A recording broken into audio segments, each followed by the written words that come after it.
અને માનનીય શ્રી ઉર્જા મંત્રીજી ટૂંક સમયની અંદર તૈયાર રહેજો. તમારા નિવાસ સ્થાને મેળ આવે તો તમારા નિવાસ સ્થાને, નકર પછી તમારા કાર્યાલય પર ગુજરાતનું યુવાધન આવવાનું છે. અને યુવાધન તમારા પગ પકડીને બામ લગાવીને તમારા પગ દબાવીને ભીખ માગીને રિક્વેસ્ટ કરવાના છે કે તમે જીતુભાઈ સાથે બેસો, ખેડૂતોના મુદ્દાનું અચૂક પ્રમાણે નિર્ણય લાવો. સમજી ગયા? ઉર્જા મંત્રી પછી આપણે રેવન્યુ મંત્રી પાસે જવાના છીએ. રેવન્યુ મંત્રીનું કામ પતી જાય પછી આપણે રાજ્યસભાના સાંસદો પાસે જવાના છીએ. પછી છેલ્લે આપણે ગુજરાતના GMLA ટીકડીઓ વાળા કે ચીઠી ચબરકા વાળા ચીઠી દો ને પછી વાંચીને પછી પ્રેસ કોન્ફરન્સમાં બોલે, પછી આ બધા પાસે આપણે જવાની પ્રેમથી શાંતિથી આપણે લેખિતમાં જ દેવું.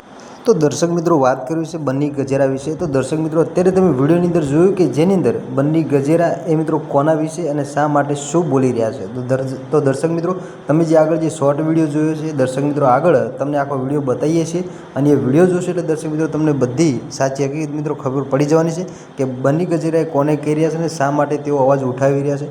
તો બધી માહિતી મિત્રો આગળ આપી છે. તો દર્શક મિત્રો, વિડીયોની અંદર અંત સુધી બનાવી રહેજો. અને સાહેબ, આપણી ચેનલ પર પહેલી વાર નવા હશો તો ચેનલને સબસ્ક્રાઈબ કરી લેજો, જેથી કરી આવનારા સમયની અંદર અનેક વાયરલ વિડીયો મળતા રહે તમને સૌથી. દર્શક મિત્રો, આગળ તમે વિડીયોની અંદર જોયું કે જેની અંદર બન્ની ગજેરા એ દર્શક મિત્રો ખેડૂતોના સમર્થનની અંદર અને ખેડૂતોને ન્યાય મળે એટલા માટે મિત્રો તેઓ ઉર્જા મંત્રીને મિત્રો ટકોર કરી રહ્યા છે. અને દર્શક મિત્રો, ઉર્જા મંત્રીને જણાવી રહ્યા છે કે ગુજરાતના તમામ ઠાકોરો 30 જૂને ભેગા મળી અને ગાંધીનગર આવવાના છે. અને દર્શક મિત્રો એવું પણ કહી રહ્યા છે કે તમારા નિવાસ સ્થાને અમે આવીશું અને દર્શક મિત્રો અમને ન્યાય મળવો જોઈએ એવું મિત્રો બન્ની ગજેરા કહી રહ્યા છે. તો દર્શક મિત્રો, સૌથી પહેલાં તરત જ તમે મિત્રો જે વિડીયોની જે આતુરતાથી રાહ જોઈ રહ્યા છો એ દર્શક મિત્રો સૌથી પહેલાં તરત જ તમે વિડીયો જોઈ લો કે જેની અંદર બન્ની ગજેરા છે દર્શક મિત્રો ખેડૂતોના ન્યાય માટે શું અને કેવું બોલી રહ્યા છે. તો દર્શક મિત્રો જોઈ લો સૌથી પહેલાં તરત જ તમે મિત્રો વિડીયોને.